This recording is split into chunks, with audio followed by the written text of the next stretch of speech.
বর্তমানে আপনারা যদি লক্ষ্মীর ভান্ডার প্রকল্পের ওয়েবসাইটে আসেন সেক্ষেত্রে দেখতে পারবেন লক্ষ্মীর ভান্ডার পোর্টাল কিন্তু চেঞ্জ করা হয়েছে, অর্থাৎ থিম চেঞ্জ করা হয়েছে। এখন আপনারা যে ওয়েবসাইট দেখতে পাচ্ছেন এটা কিন্তু লক্ষ্মীর ভান্ডার প্রকল্পের অফিসিয়াল ওয়েবসাইট। তো বর্তমানে লক্ষ্মীর ভান্ডার প্রকল্প না, অন্নপূর্ণা ভান্ডার। তো যাই হোক, এখনো পর্যন্ত লক্ষ্মীর ভান্ডার পোর্টালই রয়েছে। তো এখানে আগের যে ব্যাকগ্রাউন্ড সেই ব্যাকগ্রাউন্ডে কিন্তু নীল সাদা রং ছিল এবং বর্তমানে কিন্তু অরেঞ্জ কালার করা হয়েছে। কথা হচ্ছে যেহেতু পোর্টালটা আপডেট হচ্ছে সেক্ষেত্রে অন্নপূর্ণা ভান্ডারে আপনারা নতুন করে অনলাইন আবেদন করতে পারবেন কিনা, অর্থাৎ এখনো পর্যন্ত অনেকেরই অন্নপূর্ণা ভান্ডার বলুন বা লক্ষ্মীর ভান্ডার প্রকল্প বলুন সেখানে কিন্তু নাম তুলতে পারেননি। সেক্ষেত্রে নতুন ওয়েবসাইটের মাধ্যমে আপনারা অনলাইনে নিজের নাম নথিভুক্ত করতে পারবেন কিনা, পাশাপাশি মে মাসের যে পেমেন্ট তা নিয়ে কি আপডেট রয়েছে, স্ট্যাটাস আপনারা কিভাবে চেক করবেন আর কোন কোন আপডেট করা হয়েছে এই পোর্টালে, সেটাই আজকের এই ভিডিওর মাধ্যমে আপনাদের দেখাবো। আশা করি ভিডিওটি আপনার কাজে আসবে, শুরু থেকে শেষ পর্যন্ত অবশ্যই দেখবেন। তো লক্ষ্মীর ভান্ডার বলছি কারণ এখনো পর্যন্ত পোর্টালটার নাম লক্ষ্মীর ভান্ডারই রয়েছে।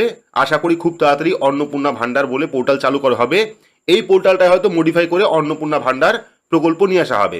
তো লক্ষ্মীর ভান্ডার লিখে সার্চ করলে ফার্স্ট লিঙ্ক আপনারা পাবেন socialsecurity.wb.gov.in। এই ফার্স্ট লিঙ্কে আপনারা ক্লিক করবেন। ক্লিক করলে এইরকম পেজ আপনার সামনে চলে আসবে। আগেই বলেছিলাম, আগে এখানে নীল সাদা ব্যাকগ্রাউন্ড ছিল, বর্তমানে হালকা অরেঞ্জ কালারের ব্যাকগ্রাউন্ড দেওয়া হয়েছে। আসার পর দেখতে পাচ্ছেন এখানে কিন্তু ট্র্যাক অ্যাপ্লিকেশন স্ট্যাটাস রয়েছে। বাকি অনলাইন আবেদনের এখনো পর্যন্ত কিন্তু কোনো রকম অপশন যুক্ত করা হয়নি। তো ট্র্যাক অ্যাপ্লিকেশন স্ট্যাটাস অপশনে ক্লিক করবেন। ক্লিক করলে পরবর্তী লক্ষ্মীর ভান্ডার প্রকল্প বলুন বা অন্নপূর্ণা ভান্ডার প্রকল্প বলুন তার যে স্ট্যাটাস দেখার পেজ সেই পেজটা আপনার সামনে চলে আসবে। পেজ আসার পর আপনারা পেয়ে যাবেন সার্চ ইউজিং। তো সার্চ ইউজিং অপশনে ক্লিক করবেন। ক্লিক করার পর চারটে অপশন দেখতে পারবেন। একটা হলো অ্যাপ্লিকেশন আইডি, একটা হলো মোবাইল নাম্বার, একটা হলো আধার কার্ড নাম্বার, একটা হলো স্বাস্থ্যসাথী কার্ড নাম্বার। তো এখান থেকে যে কোনো একটি অপশন সিলেক্ট করে কিন্তু আপনি অন্নপূর্ণা ভান্ডারের স্ট্যাটাস চেক করতে পারবেন। এখনো পর্যন্ত লক্ষ্মীর ভান্ডারই রয়েছে, তবু আমি অন্নপূর্ণা ভান্ডার বলছি।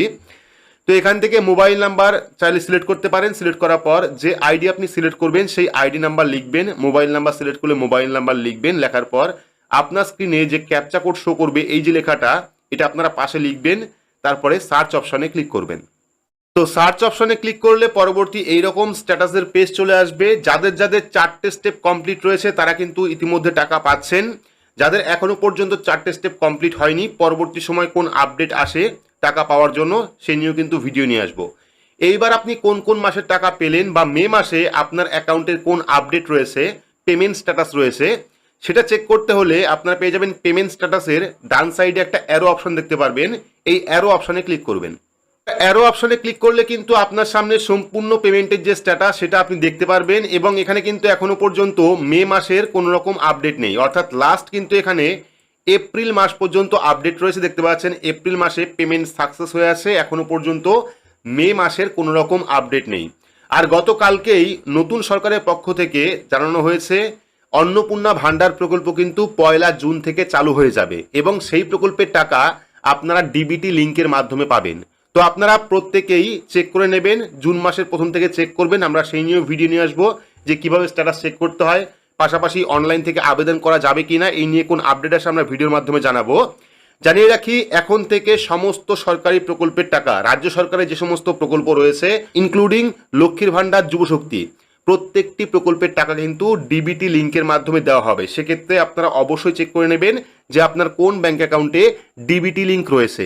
পাশাপাশি যারা যারা ডিবিটি লিঙ্ক করতে চাইছেন বা ডিবিটি ট্রান্সফার করতে চাইছেন, এক ব্যাংক থেকে অন্য ব্যাংকে ডিবিটি ট্রান্সফার করতে চাইছেন, কিভাবে করবেন, কোন পোর্টালের মাধ্যমে করবেন, সম্পূর্ণ পদ্ধতি আমি দেখিয়েছি। ভিডিওর ডেসক্রিপশন বক্সে সেই ভিডিও লিঙ্ক আপনারা পেয়ে যাবেন, গিয়ে অবশ্যই দেখে নেবেন। এবং আপনার কোন ব্যাংক অ্যাকাউন্টে ডিবিটি লিঙ্ক রয়েছে সেটা আপনারা অনলাইন থেকে চেক করে নেবেন। যদি পাল্টানোর প্রয়োজন হয় সেক্ষেত্রে অবশ্যই পাল্টে নেবেন। তো এই ছিল অন্নপূর্ণা ভান্ডার বা লক্ষ্মীর ভান্ডার প্রকল্প, যেটাই বলুন না কেন, সেই প্রকল্প নিয়ে একটি গুরুত্বপূর্ণ আপডেট। ভিডিওটি আপনাদের কেমন লাগলো অবশ্যই কমেন্ট বক্সে কমেন্ট করে জানাবেন। ভিডিওটি ভালো লাগলে লাইক করবেন, চ্যানেলটিকে সাবস্ক্রাইব করে পাশে রাখা বেল আইকনটি প্রেস করে নোটিফিকেশন অল করে রাখবেন।